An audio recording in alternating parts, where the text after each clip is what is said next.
So do calories matter? And if they matter, why do so many people say that they don't matter?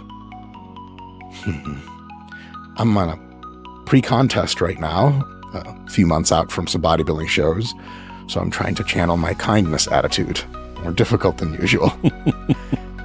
So, calories are the thing that matters the most in fat loss.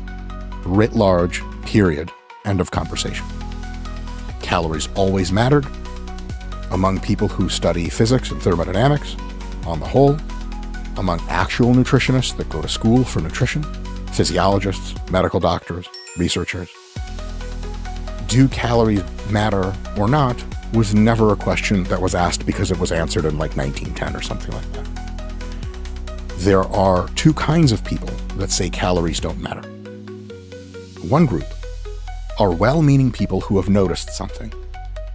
They've noticed that when they started to exercise, they've noticed that when they started to eat certain types of foods and not others, that their body changed pretty rapidly.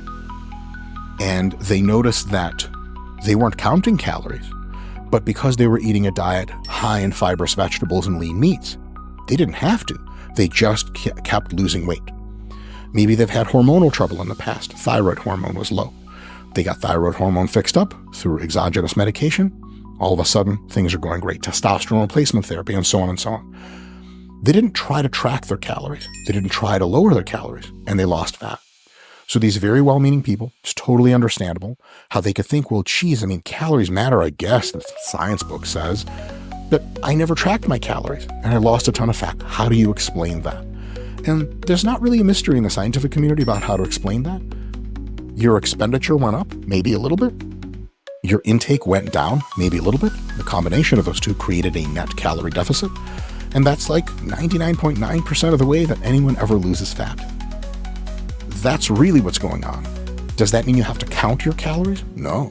Does that mean if you had diets before where you count calories and you really struggle to do it and it doesn't work and you're like, calorie counting is stupid, you try to keto diet, you get a massive reduction in appetite, a bunch of your favorite cheat foods you can't eat because they're not keto, you lose a bunch of weight and you're like, see, it was hormones, it was keto, it was never the calories. Well, actually it was always the calories, but the keto diet allowed you to get into a calorie deficit so powerfully that you didn't even need to track calories.